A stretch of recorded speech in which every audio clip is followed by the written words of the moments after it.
और शकुनी की चालों ने उस विष को धर्म के विरुद्ध लाकर खड़ा कर दिया।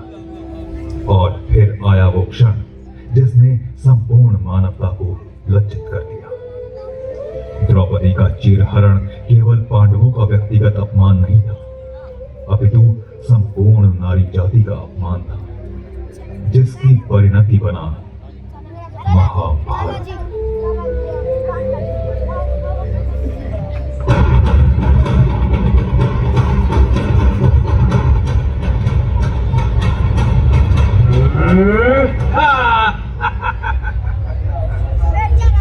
देखा भांजे, समस्त राज वैभव, हाथी, घोड़े, हीरे जवाहरात, यहाँ तक कि ये पांचों भाई भी हमारे दास बन चुके हैं। ये द्यूत क्रीड़ा में सब कुछ हार चुके हैं।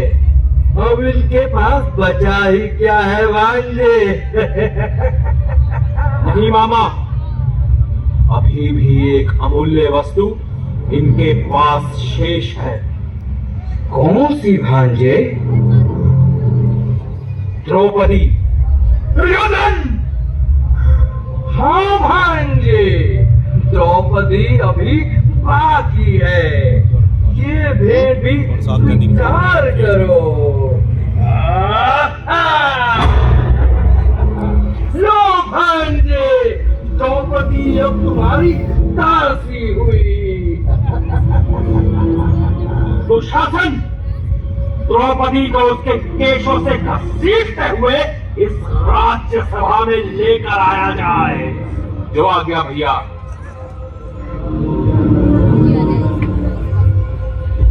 छोड़ो मुझे, मैं कहती हूँ छोड़ो मुझे। दुशासन, इसका परिणाम अच्छा नहीं होगा। दुशासन, छोड़ो मुझे, छोड़ो। युधिष्ठिर, ये सब क्या है? अर्जुन, निकालो अपना धनुष और भेद डालो इस दुष्ट का सीना। भीम, कहाँ गया तुम्हारा बल? नकुल, सहदेव, ये तुम्हें क्या उत्तर देंगे? मैं बताता हूँ। ये सब तुम्हें द्यूत क्रीड़ा में हार चुके हैं। अब तुम मेरी दासी हो। दुशासन, निर्वस्त्र कर दो इस दासी को।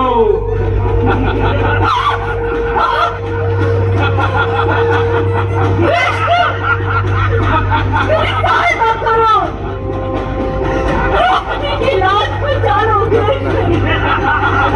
मेरी सहायता करो।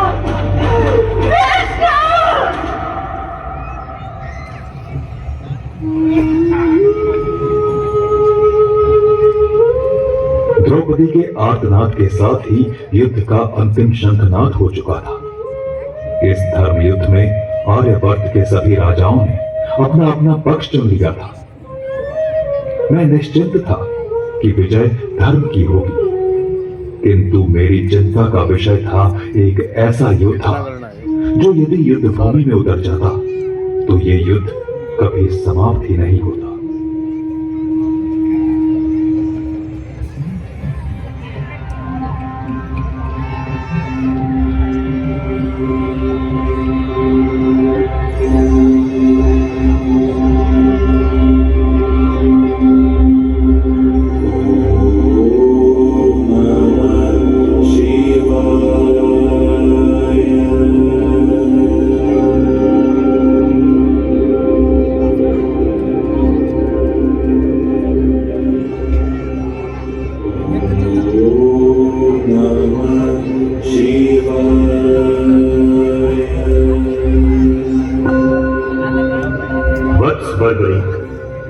मैं तुम्हारी तपस्या से अति प्रसन्न हूं। कहो, क्या वर मांगना चाहते हो?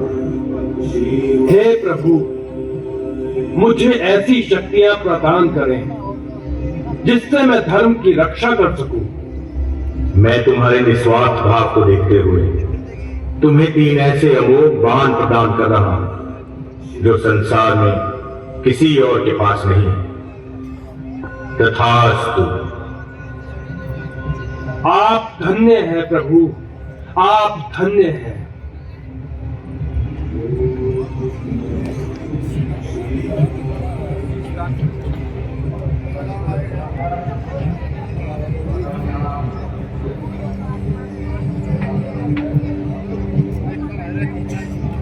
माँ, माँ, प्रणाम माँ।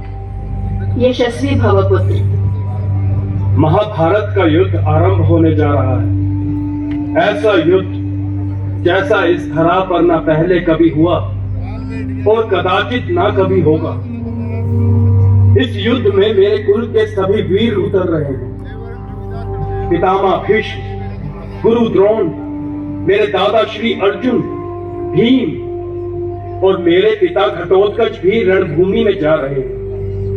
और माता, अब समय आ गया है कि मैं उस धर्म युद्ध का साक्षी बनूं। आप मुझे आशीर्वाद दें। नहीं पुत्र, तुम्हें इस युद्ध में भाग लेने की कोई आवश्यकता नहीं है। न पांडवों ने तुम्हें इस युद्ध के लिए आमंत्रित किया है, न कौरवों ने। तुम्हारा धर्म यहाँ रहकर अपने कर्तव्यों का पालन करना है। युद्ध लड़ना ही वीरता का एकमात्र मापदंड नहीं होता। कभी कभी युद्ध से दूर रहना भी धर्म होता है। माँ, मेरे पिता, मेरे पितामह, मेरे